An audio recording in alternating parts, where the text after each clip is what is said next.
Bonjour à tous, chère famille d'âme, j'espère que vous allez bien. Je ne sais pas si vous saisirez l'importance de cette vidéo et la portée qu'elle a. Pour moi, elle est aussi importante que si je faisais une conférence. Contrôle tes émotions et tu contrôles ton monde. Contrôlez les émotions et vous contrôlez le monde. C'est une vérité scientifique et je vais essayer de vous la démontrer. Et elle est d'autant plus vraie que ça fait 3 ans que je travaille sur les textes originaux de Maître Saint-Germain que j'ai rassemblés dans ce livre, Prière et protocole Je suis, qui ne pourra pas, pour des raisons juridiques, ne pourra pas sortir avant 2030 et que je vous offre en audio sur ma chaîne YouTube. Et pour ceux qui ont déjà commencé à l'écouter en audio, vous verrez que comme ces paroles viennent d'un maître ascensionné, elles sont extrêmement complexes. Et donc il faut beaucoup de répétitions pour les comprendre. Et comme ça fait 3 ans que je travaille dessus, j'ai eu le temps de les synthétiser, digérer, alchimiser. Et si je devais résumer ces textes en 2 phrases, c'est ça. Contrôle tes émotions, tu contrôles ton monde, tu crées ton monde, et contrôle les émotions des gens, et tu contrôles le monde. Et donc, je vais vous expliquer ça. Déjà, tout ça, c'est un rapport avec l'échelle émotionnelle. Alors, ce qu'il faut savoir, c'est que chaque émotion a une fréquence vibratoire qui lui est propre. La fréquence vibratoire, c'est quoi? Il faut savoir que tout est énergie. Si on revient au niveau de l'atome, il y a dans l'atome un noyau avec des électrons qui tournent autour très très vite. Et plus ça va tourner vite, plus la fréquence vibratoire va être élevée.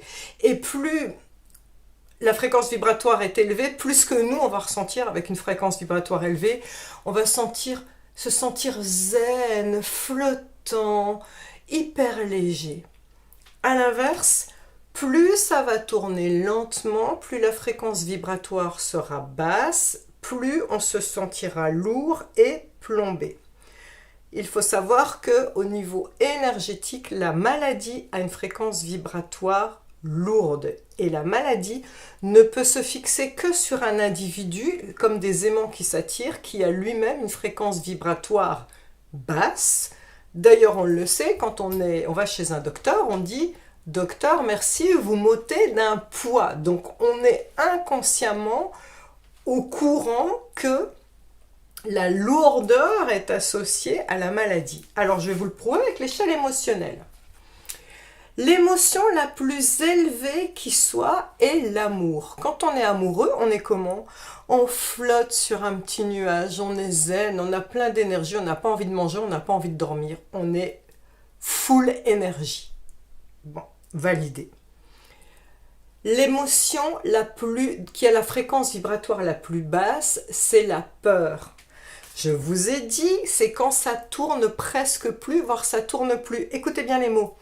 Pétrifié de peur, paralysé de peur. Ça veut dire exactement ce que ça veut dire. Ça ne tourne plus. Donc, je vais sortir mon petit drapeau complotiste. Contrôle les émotions, tu contrôles le monde. Déjà, ce qu'il faut que vous compreniez, c'est que pour contrôler votre monde, il est important de faire attention de ne pas nourrir des émotions de peur, parce que vous allez abaisser votre vibration, mais pas que la peur. Les émotions de colère, les émotions de honte, de ressentiment, de culpabilité, toutes ces émotions basses abaissent votre vibration.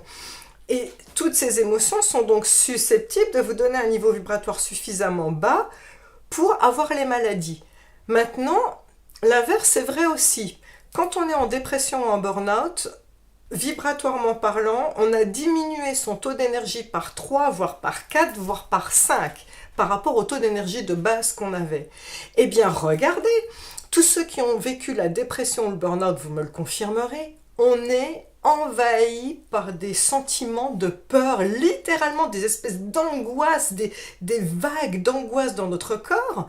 Et les autres, quand vous dites « mais je suis angoissé à cause de mon burn-out », les autres vous disent « mais pourquoi tu n'as pas de raison d'être angoissé ?»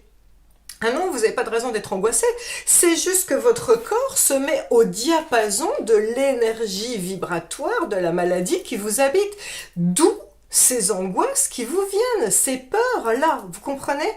Donc, ce qu'il faut comprendre, c'est déjà, si vous voulez avoir un monde harmonieux, il est important d'apprendre à cultiver l'amour, la gratitude, la joie, et donc, pour ce faire, éloignez-vous des drames.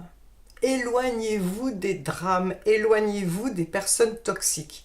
Maintenant, contrôle les émotions et tu contrôleras le monde. Alors, déjà, petite dédicace à Big Pharma, pendant la pandémie, on vous faisait vous enfermer, sinon vous alliez mourir de prendre des maladies, je ne veux pas nommer, mais vous savez très bien de quoi je parle.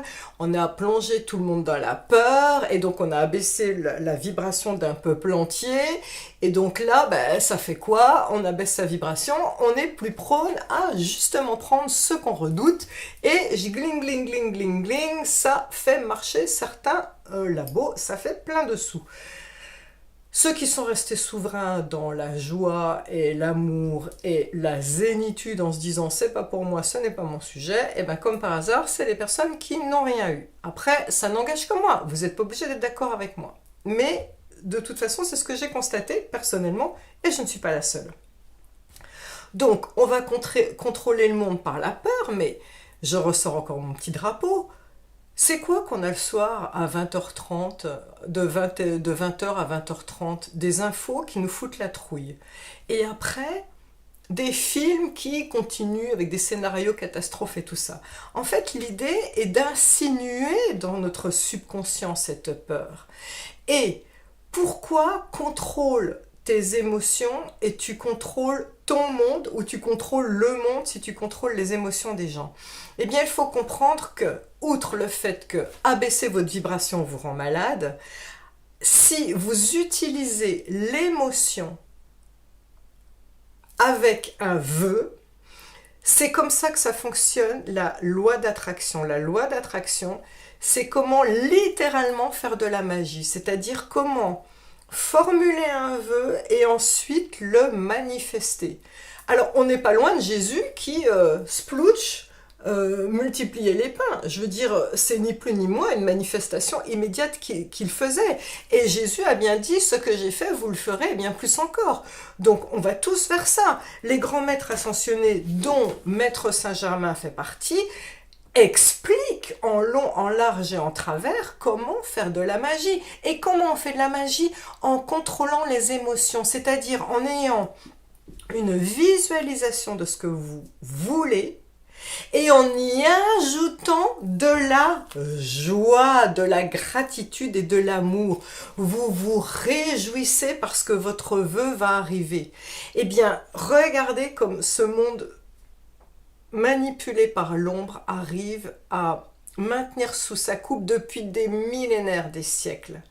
À partir du moment où vous leur faites visualiser des choses avec une émotion, vous faites advenir ces choses. C'est le principe de la magie.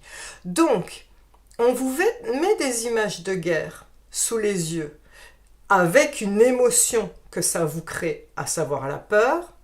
On perpétue ce schéma, c'est-à-dire on lui permet de se recréer dans l'invisible et de continuer à se créer dans la matière.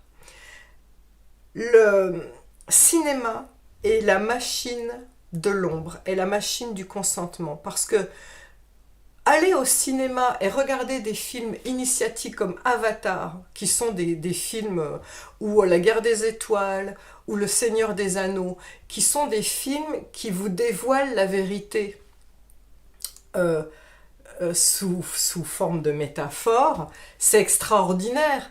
Mais d'un autre côté, il y a d'autres films qui sont manipulés par l'ombre, qui vont vous faire des scénarios catastrophes, Et nous, on est assis les fesses sur le canapé et on trouve ça cool de voir des scénarios catastrophes, c'est-à-dire on nous met des images d'une visualisation qu'on va joindre à une émotion puisqu'on est dans notre canapé et hop, on contrôle le monde. C'est-à-dire qu'à partir du moment où on vous a mis ça sous les yeux, on utilise les masses pour créer.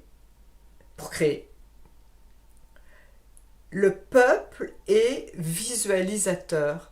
Et pourquoi l'être humain est charnière dans notre évolution? Pourquoi les anges nous aident autant et sont autant à notre service? Pourquoi le règne animal qui est en dessous de nous est à notre service aussi? Parce que l'être humain est au milieu, à l'espace charnière entre l'invisible qui a tous ses pouvoirs de manifestation mais qui n'a pas de pouvoir dans la matière. L'animal, lui, il est dans l'émotion, mais il n'a pas la visualisation pour créer dans la matière.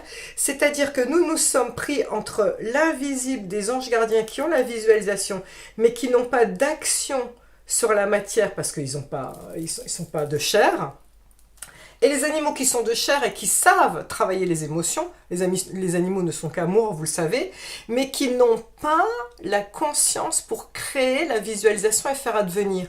Et donc nous sommes pris en sandwich entre ces deux règnes qui cherchent à nous apprendre d'un côté à utiliser l'émotion et de l'autre à utiliser la visualisation pour qu'on soit souverain et créateur de notre monde. Maintenant, je termine avec ça. Il n'y a pas d'émotion bonne ou mauvaise. Il faut que vous compreniez que, par exemple, vous allez vous dire, dans l'absolu, la colère est une émotion mauvaise. Pas forcément. Si vous êtes quelqu'un qui est tout le temps dans l'amour, c'est sûr qu'une personne qui arrive à vous mettre en colère va abaisser votre vibration et donc vous allez vous sentir pas bien pendant 2-3 jours, vous aurez l'estomac un peu retourné, il vous arrivera même un peu des tuiles, et oui, ça a abaissé votre vibration et donc dans la création de votre monde, ça va être un peu dissonant, vous aurez des accidents, vous casserez des trucs, voilà, suite à une embrouille avec quelqu'un. Ça, vous le savez. En tout cas, la majorité des gens qui sont sur ma chaîne, vu qu'ils sont créateurs, ils le savent. Donc, quand on a une vibration élevée et qu'on trouve une émotion, je prends l'exemple de la colère plus basse, c'est pas bon puisqu'on abaisse sa vibration et qu'on détruit notre monde. Maintenant, je reprends l'exemple de ceux qui sont en dépression ou burn-out. Ils sont donc habités par l'émotion la plus basse qui soit, à savoir la peur. Eh bien, sachez que si vous êtes dans ce cas-là, la colère est bonne. Pourquoi la colère est bonne? Parce que c'est une vibration plus élevée que la peur. La peur, écoutez le mot, pétrifié de peur, paralysé de peur, ça ne tourne pas. Commencer à éprouver de la colère quand on est à la base habité par un sentiment de peur, c'est bon parce que la colère est une énergie qui va mettre cette peur en mouvement pour se défendre, pour se sauver, pour agir, voilà. Et donc, la colère monte en vibration la peur et lui donne la possibilité d'agir. Donc, vous aurez compris qu'il n'y a pas de bonne et mauvaise émotion. Tout est lié à qui êtes-vous au quotidien et où est-ce que vous vous situez et quelles sont les émotions qui vous habitent pour savoir ce que vous avez le droit de recevoir et de vivre comme émotion ou pas. Alors, ça ne veut pas dire qu'on n'a pas le droit de vivre la colère, on est être humain. Bien sûr qu'il y a des gens qui peuvent me mettre en colère. Bien sûr que je suis agacée. Ce qui est important, c'est de ne pas laisser cette émotion s'installer. Parce que quand l'émotion s'installe, ça devient un sentiment. Et un sentiment est indéboulonnable. C'est-à-dire qu'on n'a plus besoin du déclencheur de l'émotion pour un sentiment. C'est installé dans votre corps et donc allié à la visualisation, le sentiment plus la visualisation, vous créez dans votre monde des choses qui vous échappent. Si vous avez un sentiment de peur en vous en permanence et que vous visualisez des choses associées à ce sentiment de peur, vous détruisez votre monde, vous ne le savez même pas.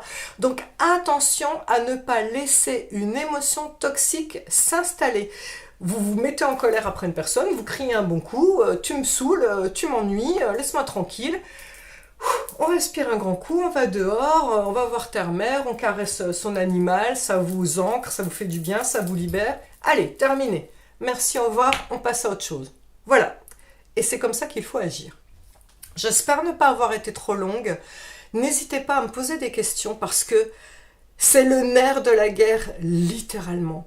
Les émotions, c'est ce qui fait changer notre vibration et c'est la signature vibratoire de qui nous sommes. J'espère vraiment avoir été comprise par rapport à cette vidéo. C'est probablement une des plus importantes que j'ai jamais fait. Merci, chère famille d'âme, de m'avoir écouté. Je nous aime. Ciao, ciao.